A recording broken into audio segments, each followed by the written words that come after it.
Muita gente acompanha as novelas, muita. E eu também acompanho, eu sou noveleiro. Gustavo Krause é noveleiro, para citar uma pessoa conhecida do mundo político, né? E a novela Eita Mundo Bom, que tem aqueles caipiras todos falando muito errado, que aliás aquilo é horrível, tá certo que corresponde aos anos 40 no interior, mas também eu não sei se falava tão errado, eu não pude, e tantos erros, né?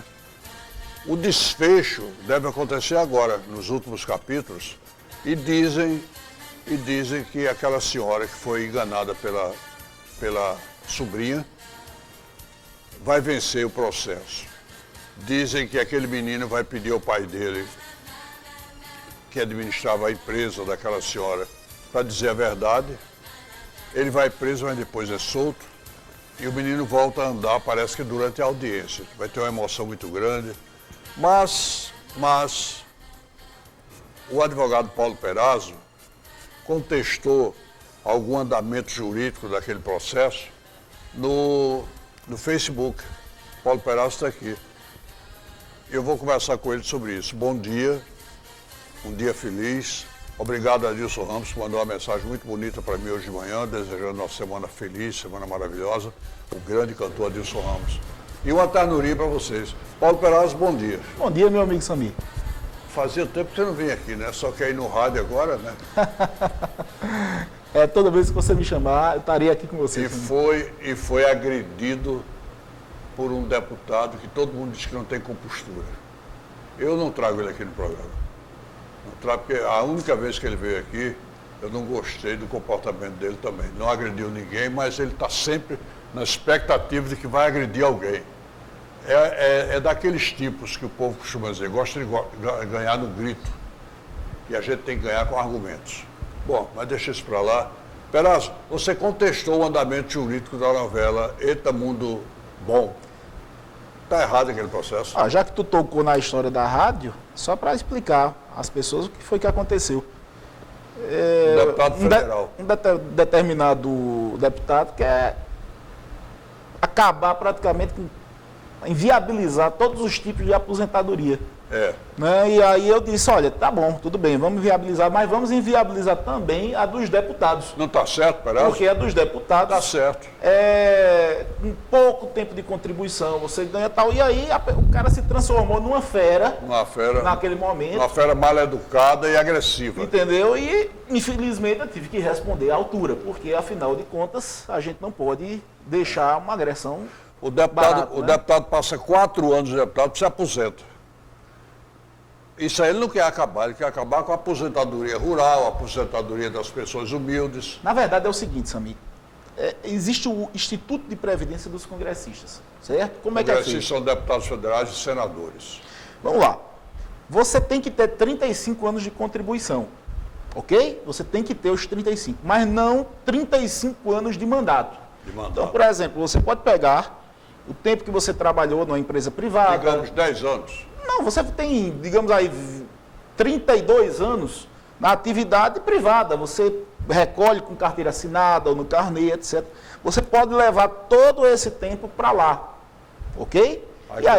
E aí você tem que ter pelo menos uma legislatura lá, lógico. Um mandato de 4 anos, digamos. Certo? Ou uma de senador de 8. E aí você ganha 1/35 do salário de deputado, tá certo? Por ano de legislatura.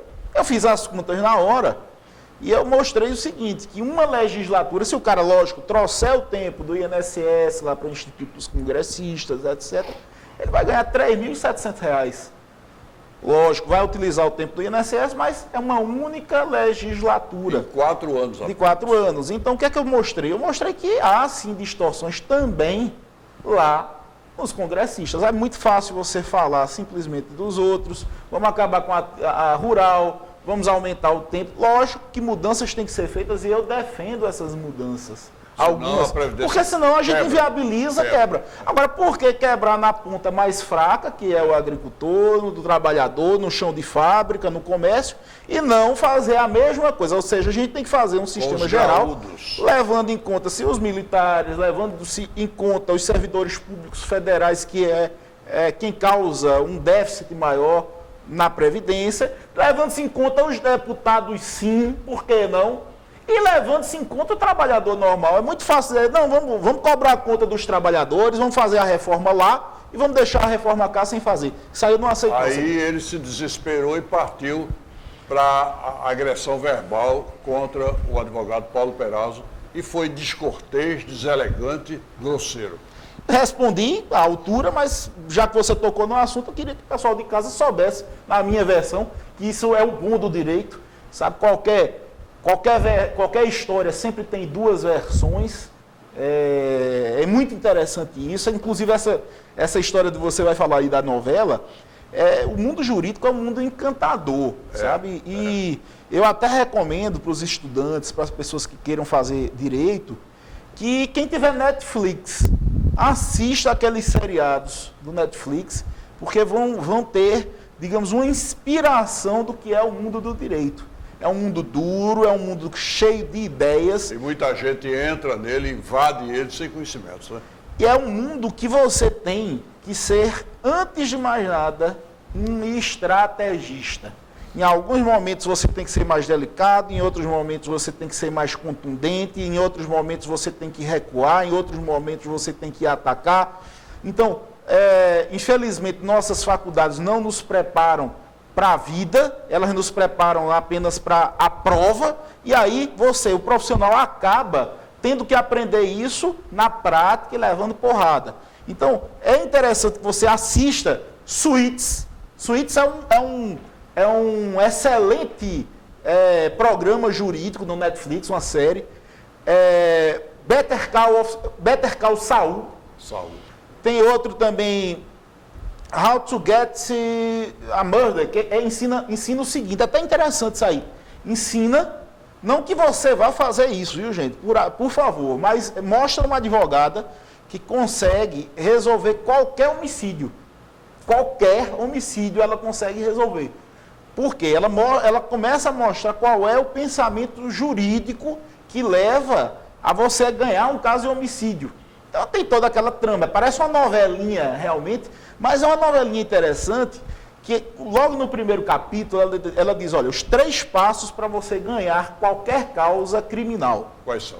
Eu não sei se meu colega depois vai concordar. Doutor Daniel Lima.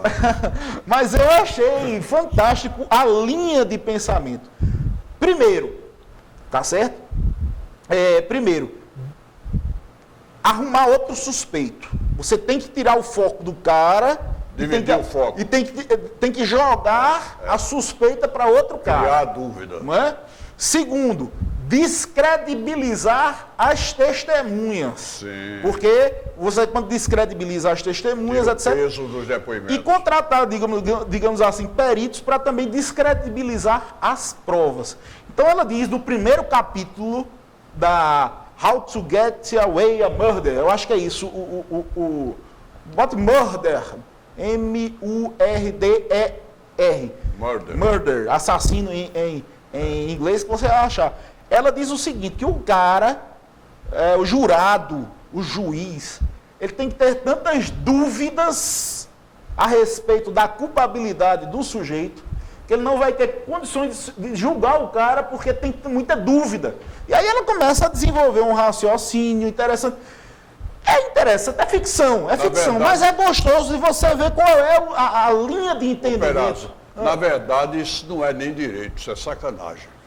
É esperteza, entre aspas. Pois, tá? Mas é o seguinte, é o que se faz. Porque isso pode alterar o bom direito de uma vítima, de um réu. Mas olha, Samir, vou dizer uma coisa, no direito criminal, tá certo?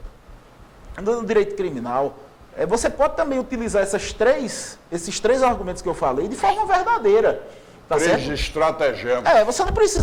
Você não precisa, digamos assim, estar enganando ninguém para poder utilizar isso, não. Apenas, tenta enganar. Por exemplo, num caso aí de combeiros que aconteceu por aí, eu não vou me referir aqui, mas eu acho que as pessoas lembram. Ali em Pojuca. Já se arrumou outros suspeitos. Não foi a gente, não. Começou a rolar umas histórias na internet.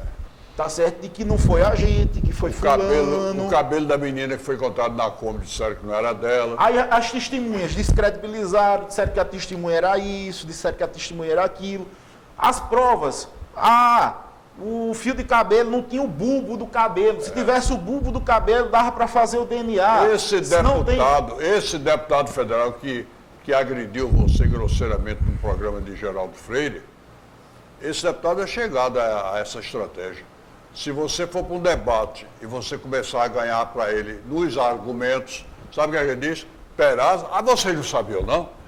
Há 10 anos ele foi acusado de cometer e inventar um negócio contra você. Até você provar que não aconteceu, ele jogou você com a imagem deformada perante as pessoas. Mas isso também, de uma maneira geral, e aí algumas pessoas já até... Será que foi pensado ou não? Mas... isso sim é uma das maneiras de se ganhar qualquer discussão jurídica. Quando você perde nos argumentos, então você, digamos, desqualifica ou você agride, então você tira o foco dos argumentos e você coloca o foco em uma pessoalidade, em alguma coisa negativa, que ao invés de você discutir as ideias, você vai ter que se defender e aí ganha-se qualquer debate. Então, existem livros também. Livros mostrando que pessoas ganham debates muitas vezes pela força de argumentações e até argumentações que não têm a ver com a ideia central, mas é desse jeito. Só que eu também é o seguinte, eu também não sou muito besta, peguei e respondi da mesma maneira que ele achou. Os chineses dizem que quando acaba a força do argumento, entra o argumento da força, né? Pois é. Aí entra o argumento da sacanagem, da invencionice, da deformação, e é um jogo sujo, não deixa de ser um jogo sujo. Mas, Perazzo, depois esse deputado que cometeu isso aí foi o deputado federal Silvio Costa, que te honrou o PT e terminou com a saída de Dilma, o maior babador do PT. Eu vou parar por aqui. Mas, porque nomeou o superintendente do metrô aqui, nomeou delegados de 4 instituições federais em Pernambuco. Então, ele nomeou os amigos que vão apoiá-lo na próxima eleição. Claro que ele virou PT desde que nasceu, né? E esse povo é assim. O povo é que se lasca sempre. Essa é a expressão mais verdadeira. Na novela Eita Mundo Bom, a dona da fábrica, né? Como é que é o nome dela? Esqueci agora. Não tem ninguém aqui de assessoria para me ajudar. Ela diz que ela ganha a causa. Mas isso aqui está sendo bem conduzido juridicamente. Vamos lá, Xambi. Primeiro tem a questão da licença poética. Porque também só falsificaram a assinatura dela.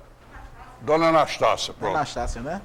Falsificaram. Então o cara falsifica um documento meu e eu vou me lascar, eu não vou nunca provar que a assinatura foi falsificada. Vamos lá, para começar essa história, existe a licença poética. Teve até um primo que trabalhou na novela, fez um papel pequeno, Daniel Dias da Silva, ele disse, olha, nós temos a assessoria jurídica, sim, que nos diz, mas é o seguinte, tem uma licença poética, a gente não pode, digamos, seguir fielmente o que a lei diz, porque aquilo é uma trama, você importa mais, você... Mas desinforma. Devia informar, né? A verdade é o seguinte, ali...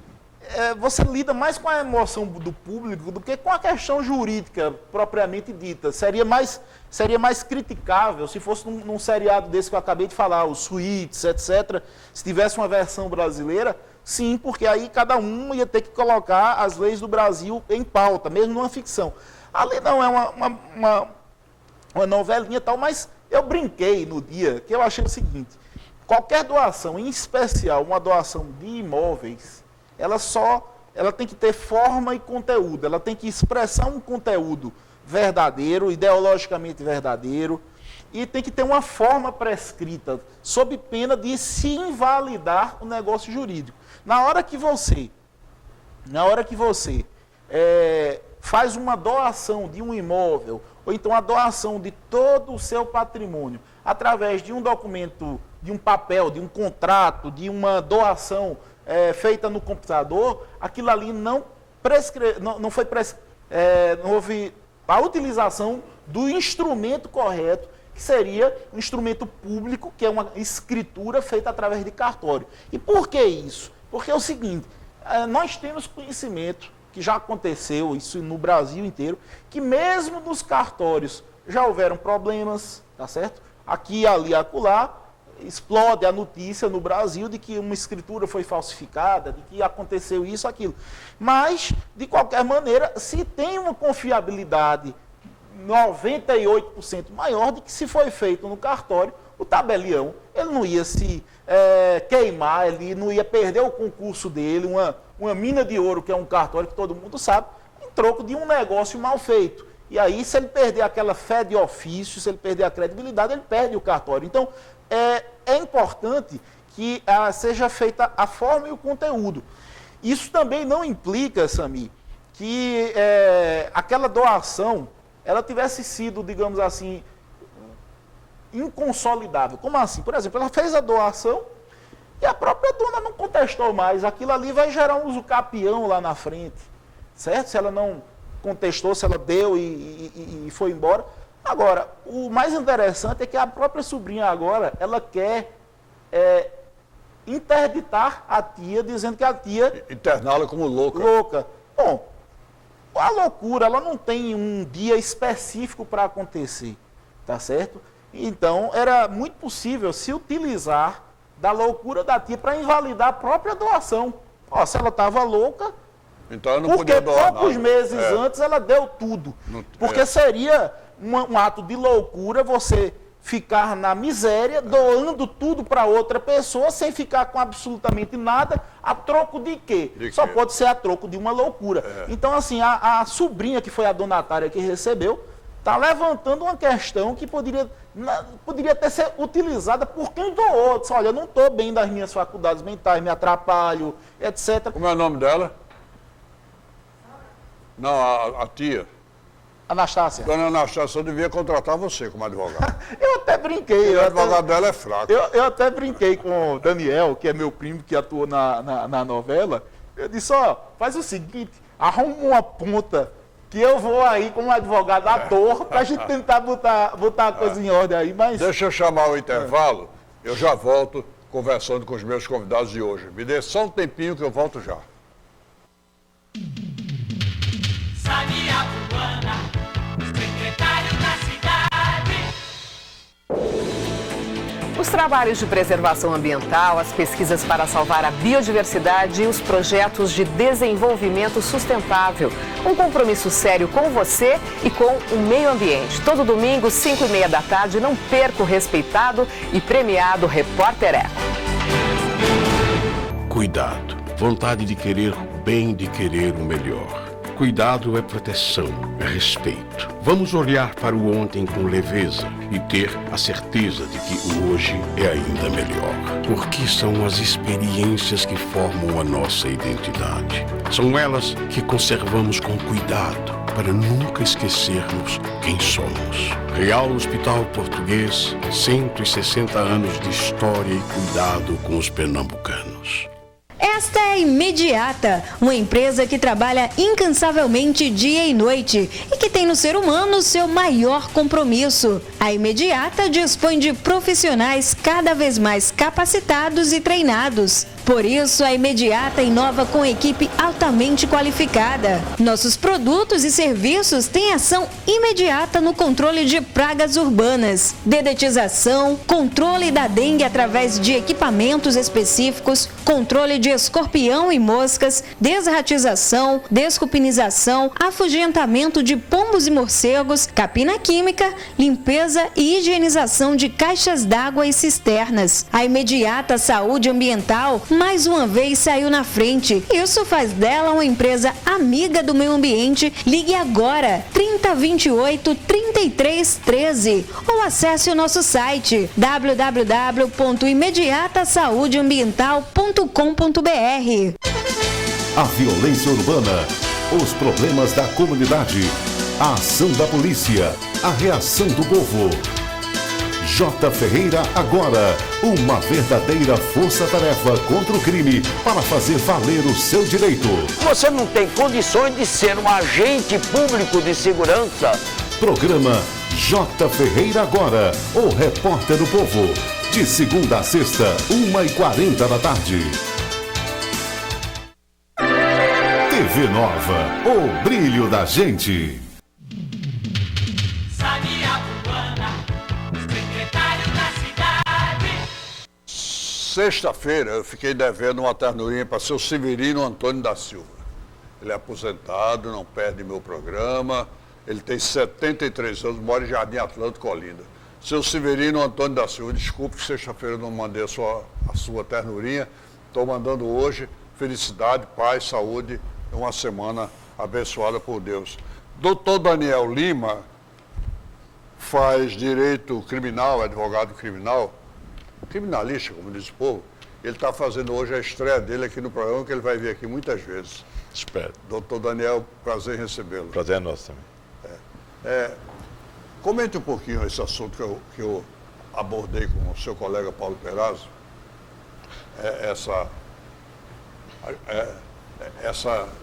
Seriados. Exatamente. Esses seriados são interessantes pelo seguinte. O tema por que a gente inicialmente veio aqui, que seria sobre um artigo científico que nós apresentamos a pós-graduação que eu fiz no ano passado em São Paulo, o Instituto Brasileiro de Ciências Criminais e a Faculdade de Coimbra. A colaboração premiada e o acordo de leniência, que está muito na moda hoje, muito na moda, eles derivam exatamente do direito premial. O que é o direito premial? São acordos.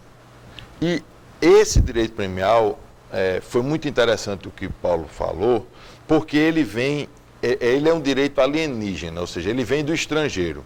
E uma das bases é o direito americano.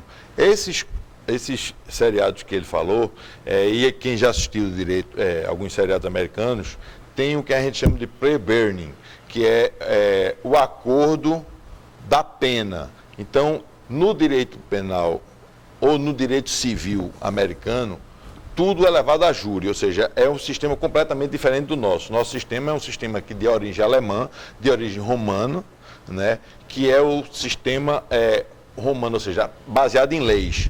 O sistema americano, ele é baseado no que a gente chama de common law, nos costumes. Então, o acordo é muito comum lá. Então, você vê nos filmes que você faz um acordo para confessar o crime e não pegar a prisão perpétua. Você faz um acordo para devolver uma quantidade de valores e você não vai ter uma pena reduzida. E isso tem sido utilizado no nosso direito. Uma coisa interessante que ele fala, a questão da estratégia dos advogados. Tem 3 pilares que eu utilizo muito sobre estratégia. Primeiro, de Sun Tzu, que escreveu A Arte da Guerra, que foi um general chinês de muitos anos atrás, em que ele diz que para você vencer uma batalha, você tem que se conhecer o inimigo e conhecer o terreno. Isso aí é básico. Segundo, tem uma forte influência que é Maquiavel, que dizem que não, Maquiavel diz que os fins justificam o meio, mas não. Isso aí foi mais conhecido, mas é toda uma obra de estratégia de estadista. Maquiavel, inclusive, às vezes é mal interpretado. É muito mal interpretado. Inclusive, ele ficou só conhecido como os fins determinam os meios. Não é isso. Não é isso. É outra coisa.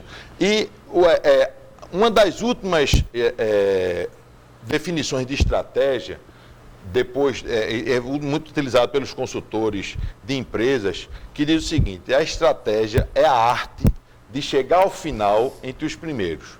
Por que é a arte? A arte é porque nessa estratégia existem vários fatores que não dependem de você, né? Fatores externos que influenciam. E de chegar ao final entre os primeiros, não é de você ganhar. Não necessariamente você vai ganhar, mas você está entre os primeiros. Chegar ao final entre os primeiros. E aí nessas estratégias de processos, são utilizadas várias formas. Me lembrou muito o fato seguinte. Eu gosto muito de fazer júri, né? É uma das coisas que eu mais gosto. E vou pedir licença aos 2 colegas aqui.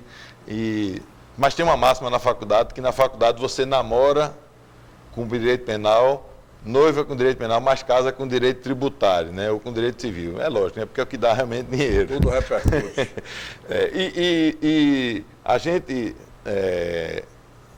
estamos a... Eu tinha uma meta na cabeça que era passar 10 júris sem perder. Sem perder. E até fiz uma conta agora, eu estou a 12. E aí você vai dizer, rapaz, você é muito bom de júri, né? Você é o campeão de júri. E aí eu digo, não, os meus melhores júris eu perdi. Os 3 melhores júris que eu fiz na vida, eu perdi. E aí, como eu perdi, o que foi que eu fiz? Desses 12 júris, 6 eu fiz um acordo antes, na hora, prévio com o Ministério Público.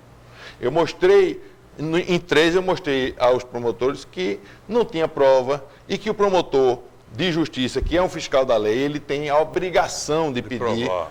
não, ele tem a obrigação até de pedir a absolvição quando é o caso. Então, 6 desses juros que eu ganhei, 3 o Ministério Público pediu a absolvição, né, mostramos lá na hora. 3, o Ministério Público concordou com a nossa tese, que era a desclassificação para lesão corporal, ou seja, ele não teve intenção de matar, ele teve intenção de lesionar. E os outros 6 a gente teve que ganhar no debate mesmo. E aí a questão da estratégia, eu brinco muito o seguinte, tem o esperto e tem o sabido. O esperto ele tem esperteza, o sabido ele tem sabedoria. E sabedoria leva tempo. Leva tempo. Então a gente tem que ter muito cuidado. Então, ainda falando sobre a questão da televisão, o Paulo falou sobre a liberdade poética, em que você pode mudar algumas coisas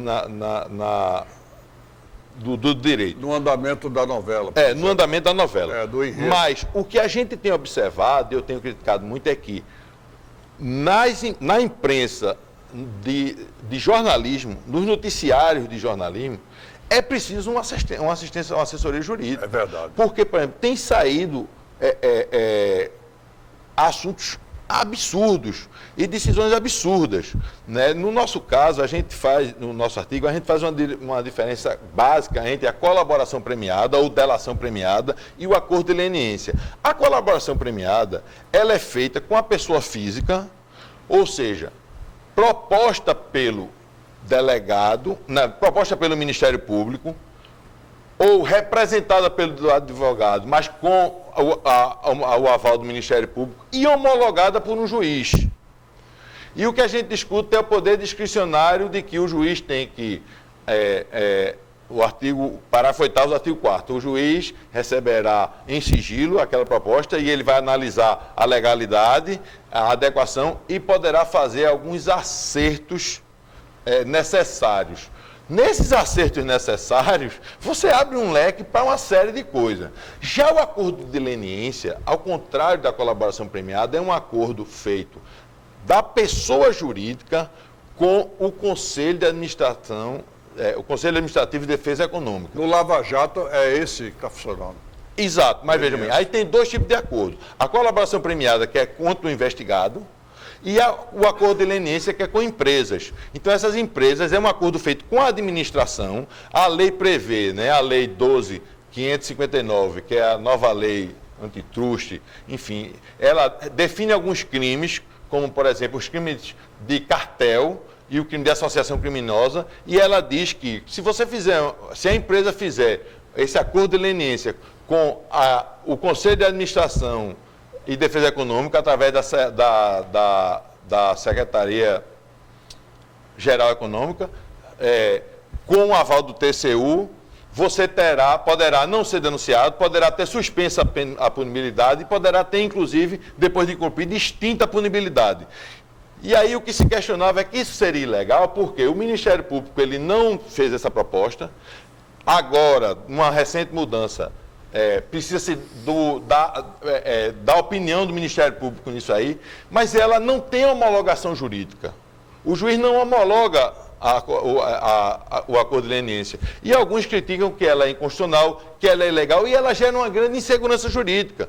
Porque, veja, você confessa o cartel, você confessa a associação criminosa, mas você deixa aberto que, olha, eu fiz esse cartel no caso da Lava Jato. Houve um cartel das empresas para fraudar as licitações, né? E aí tem os crimes de fraude à licitação do artigo 90 e do artigo 93 da Lei de Licitações, e tem também a lavagem de dinheiro, a evasão de divisa, que vai ficar aberto. E aí o que se questiona é essa insegurança jurídica, porque não houve a homologação. E aí eu vou voltar para o que Paulo falou da licença poética, e você também, Samir, o seguinte: na novela você tem essa licença poética, mas quando você recebe, e todo mundo soube, de que toda a imprensa diz, a Andrade Gutierrez acaba de fazer um acordo de leniência que foi homologado pelo juiz Sérgio Moro. Ora, a lei de acordo de leniência não prevê a participação, a oferecimento pelo Ministério Público e muito menos a homologação judicial. Não é correta a informação. A informação não é correta e é uma grande discussão sobre essa insegurança jurídica. O que tem realmente a homologação? Por quê? Porque ele vai contra o princípio constitucional da reserva de jurisdição. Ou seja, como é que a administração, um órgão da administração, ela diz que não será denunciado, diz que está suspensa a punibilidade, extingue a punibilidade quando ele não é juiz. E aí, a crítica é que, se um juiz não homologar isso, tem o problema da reserva jurisdicional. É complicado, né, Paulo Perazzo? Não é doutor João Bosco? O advogado de família, doutor João Bosco. É interessante todo esse tema, o que Paulo Perazzo trouxe, e eu vou só tentar resumir do meu ponto de vista. Um diretor de novela, ele tem o direito de fazer a novela a seu modo. Ele não é obrigado a cumprir a norma. A licença poética é isso. Mas ele tem que ter uma sintonia com o público, né? Não, ele precisa com o público, mas não com a forma. Ele não precisa ser igual que a lei manda. O que ele quer, na verdade, é conquistar o ouvinte, conquistar o público que está assistindo. Então, ele vai brincar com isso, com essas doações, ele brinca da forma, ele pega as pessoas e transverte. Agora, o pessoal do mundo jurídico, os Perazzo da vida, fica doidinho, né? Fica doidinho porque ele fica raciocinando juridicamente. Mas a novela não está sendo feita para o mundo jurídico. A novela está sendo feita para o público-alvo, que é um público... O doutor João Bosco, que o público, pesquisas já revelaram isso, o público sempre espera a punição dos culpados. A punição dos culpados. Aí eu trago o que o doutor Daniel, e o que Paulo também Perazzo trouxe, com relação a esses filmes seriados americanos. Ali existe toda uma diferença, em primeiro lugar, de norma lá, de estrutura da americana, estrutura pericial, a forma que o juiz trabalha, a forma que os advogados lá trabalham, que é diferente totalmente do nosso. Então, quando nós assistimos aquela situação lá na América do Norte, ou na Inglaterra, em outro país, a gente vibra porque nós não conseguimos, nenhum juiz daqui do Brasil consegue ter a independência que tem um juiz americano. No nosso Brasil, nós ensinamos, ou a faculdade ensina ao aluno a brigar. E lá ensina a negociar. Ensina a interpretar. Interpretar o quê?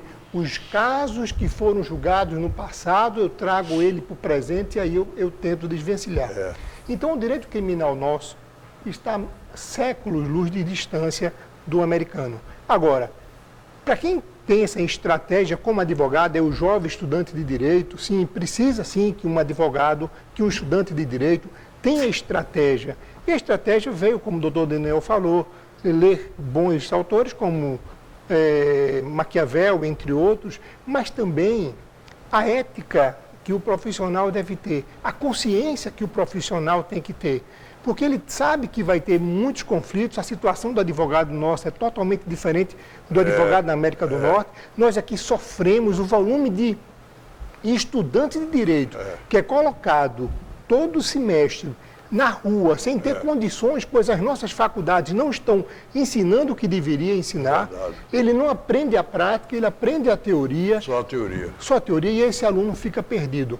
Mas nada melhor do que ouvir conselhos de dois profissionais que entendem. Aí entro agora na Lava Jato. O que eu achei bonito, eu acho bonito na minha interpretação da leitura da Lava Jato é o seguinte: os procuradores e o juiz Sérgio Moro estão pegando aqueles gatinhos miúdos e estão fazendo com que eles façam delação premiada. Por quê? Se ele pegar somente os graúdos, não terá sustentação, porque a base tem que ser uma boa delação para poder pegar um Lula, para poder pegar uma Dilma, para poder pegar o grosso. Eu tenho que ter as delações dos pequenos, informando como foi feito o caminho do dinheiro. E com essa base estrutural, eu pego qualquer grande. Esse é um raciocínio bonito, é estratégia de um juiz. Ô Bosco, me permita, se eu não falar agora também, não vai dar para eu falar depois. Ele falou em Sun Tzu, que é o grande livro de estratégia. Capítulo 13 de Sun Tzu fala apenas dos espiões, que você tem que ter os espiões locais, os internos, os conquistados, são 5 tipos de espiões. E o que a delação premiada faz, nada mais é do que você trazer os espiões, quer dizer, a estrutura de quem estava dentro do reino, que é a ser conquistado, dentro da organização é a ser conquistada. Isso a gente tem que ver estrategicamente. Todo grande reino do mundo, todo grande estado só caiu quando o primeiro-ministro ajudou com informações o inimigo, com informações que o inimigo jamais teria. Então, é uma estratégia de Sun Tzu, a trazida da forma hoje da delação premiada, colaboração premiada, mas são estratégias de 3.000 anos atrás. Você tem que ter gente de dentro para poder dizer, ó, o esquema era aquele. Se você conseguir fazer com que esses caras que sabem venham para o seu lado, caixão e vela preta. Essa é essa situação, doutor Daniel. Agora, o grande questionamento é o seguinte. Já existia a delação premiada desde as ordenações filipinas. Não tem nenhuma novidade nisso. Já naquela época, né? Naquela época. Os crimes de lesa majestade, em que você entregava quem eram os traidores... Os tiraditos da vida. Da majestade. Então você já tinha ali uma diminuição de pena, ou mesmo um perdão. Um atenuante que a gente chama hoje, né? Mas o que a gente se preocupa é o seguinte, essa delação premiada, ou colaboração premiada, ela começou na Operação Mãos Limpas na Itália. Como foi que começou isso? O fundamental é o princípio da voluntariedade. Você tem que procurar espontaneamente aquela autoridade para dizer, olha, eu tenho isso para entregar. E a Operação Mãos Limpas começou investigando a máfia, e alguns mafiosos chegavam, se eu entrego, desde que você proteja a minha família, você me tira daqui. E aí, depois foi descobrindo que aquela máfia tinha toda uma rede de intrigas e de corrupção dentro do governo italiano.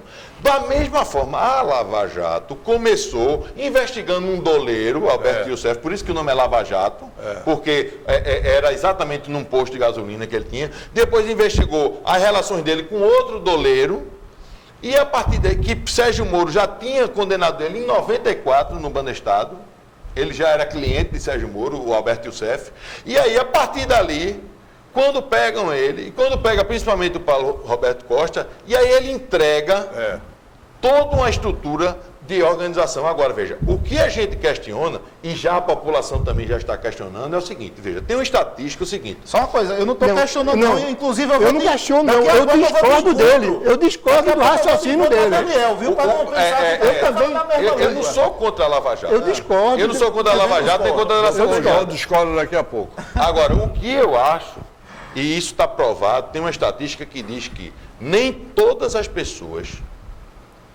investigadas e presas que fizeram a delação premiadas foram soltos.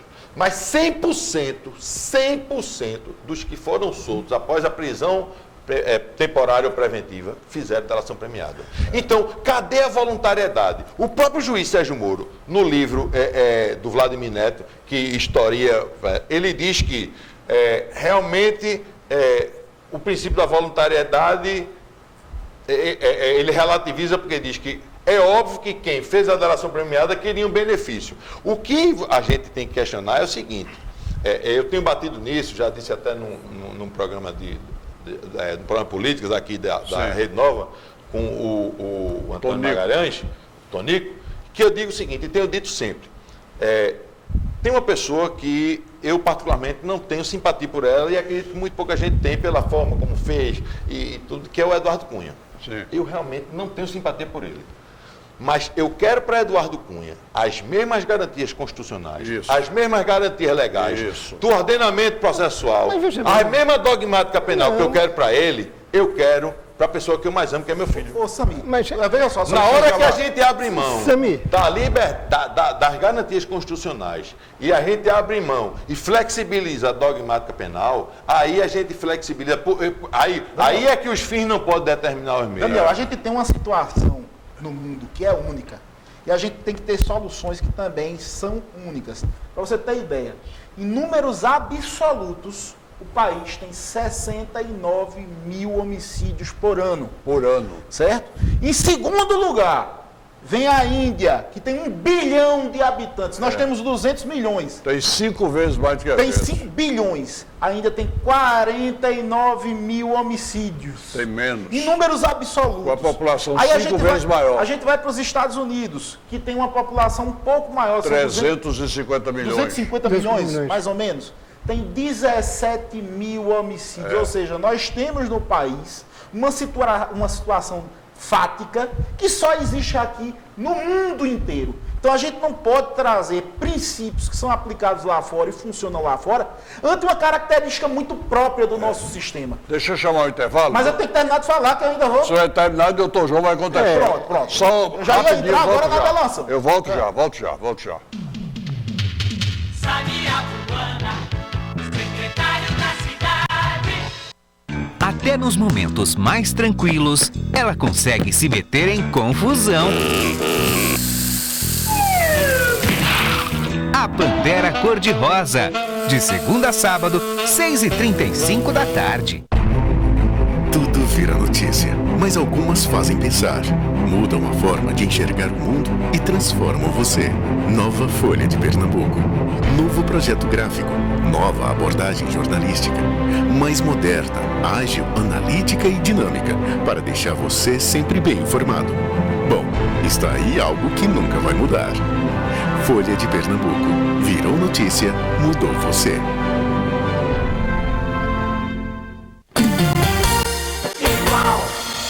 Produtos de limpeza, você conhece e confia. Com você no dia a dia. Detergente é igual, desinfetante é igual, pasta de limpeza é igual. E a água sanitária tem que ser igual. Ou igual, na sujeira passa mal. Ou igual, na sujeira passa mal. Produtos de limpeza igual, água sanitária é igual, o resto é conversa fiada.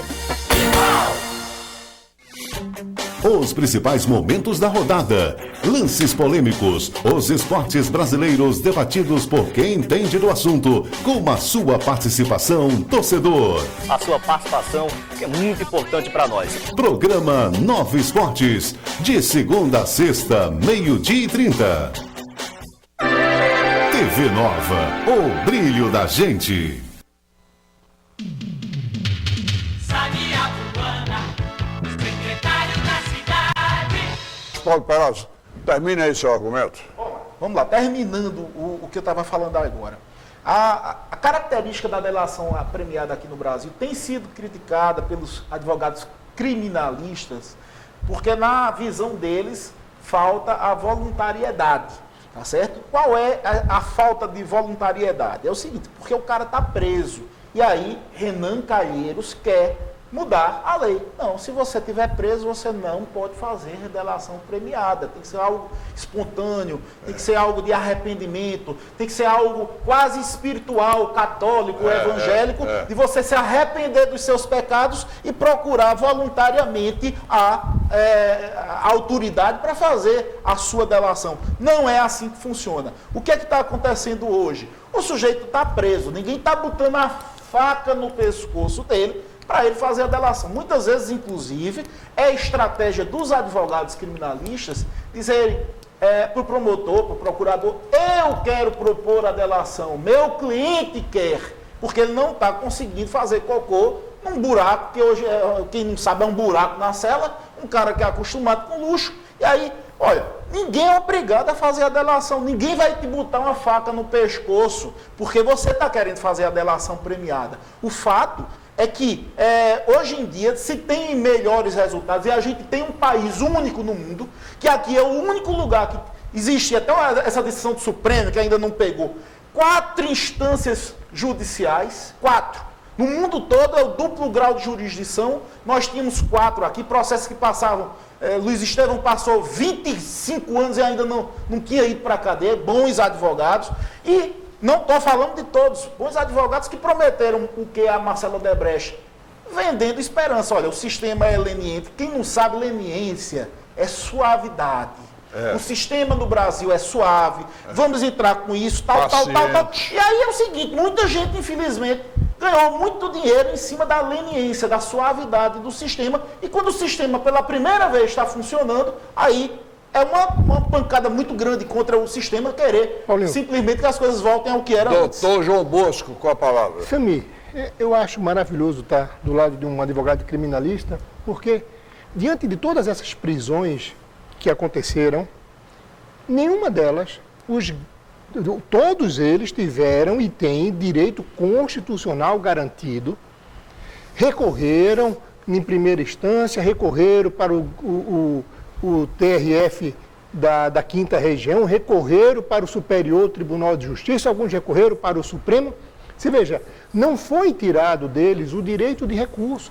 A prisão foi mantida, ora, se foi mantida a prisão, é porque a decisão do juiz foi fundamentada. E mais, como nós não conhecemos os processos, porque a maioria corre em segredo de justiça, e o ministro lá sabe o conteúdo, tenha certeza que tem muito mais informações de que é apresentada para a população. Então, essas audiências também é muito interessantes, elas são todas gravadas, tá certo? Filmadas.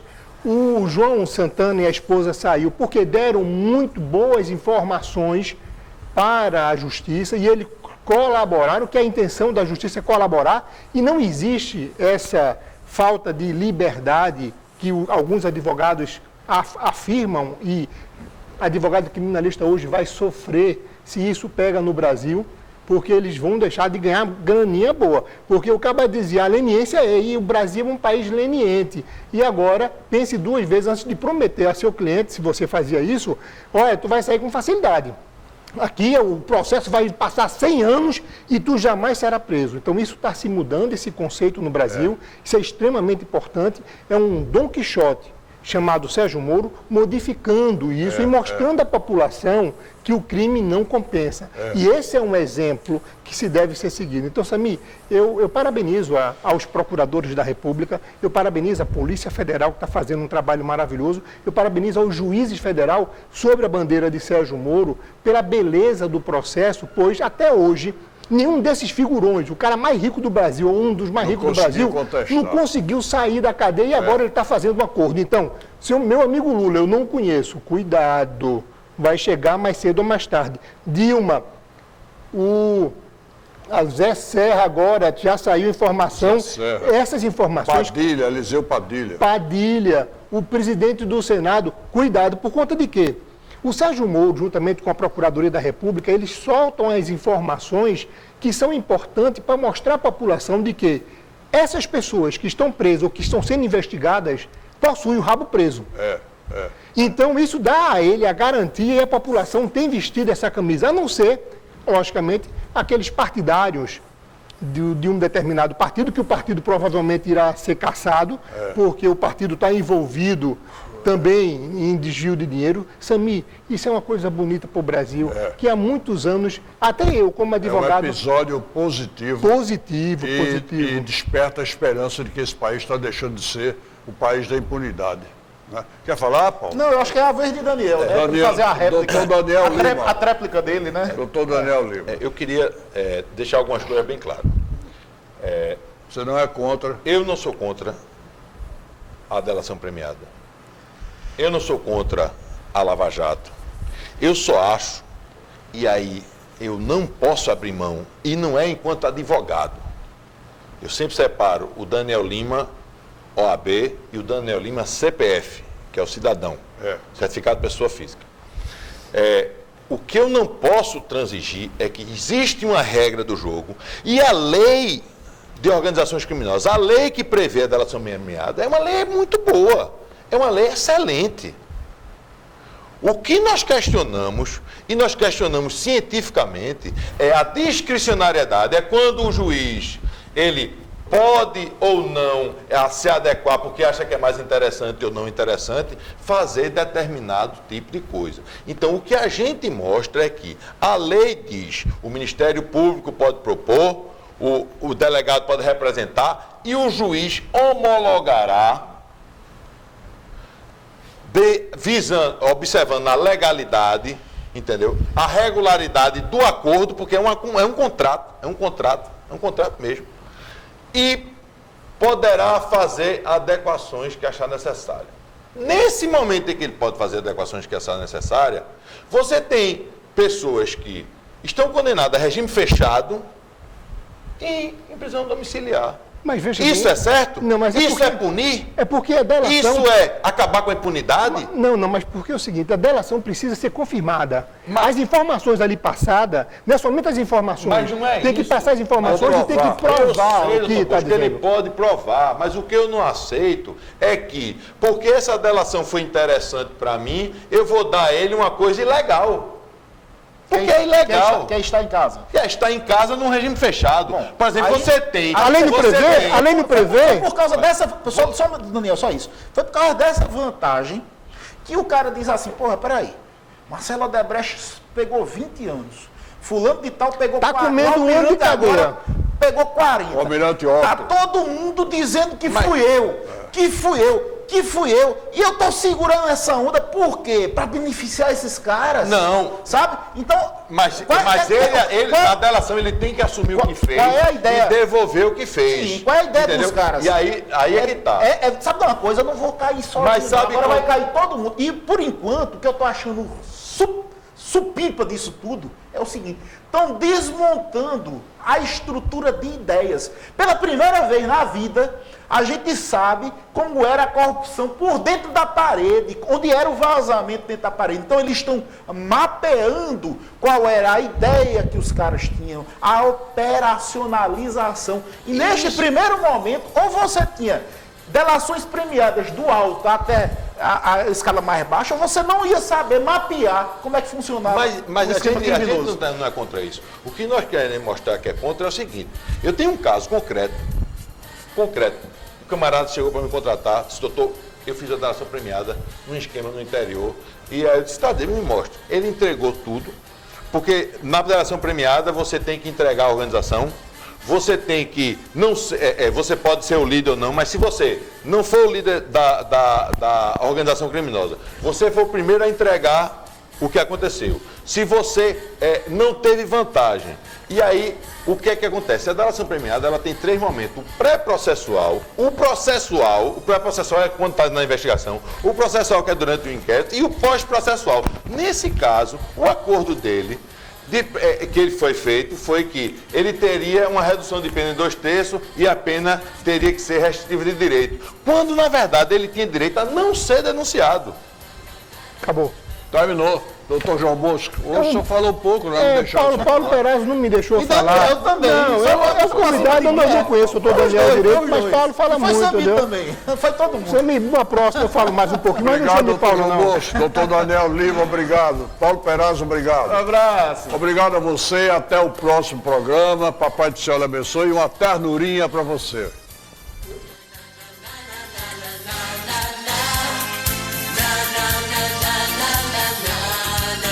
Cuidado, vontade de querer o bem, de querer o melhor. Cuidado é proteção, é respeito. Vamos olhar para o ontem com leveza e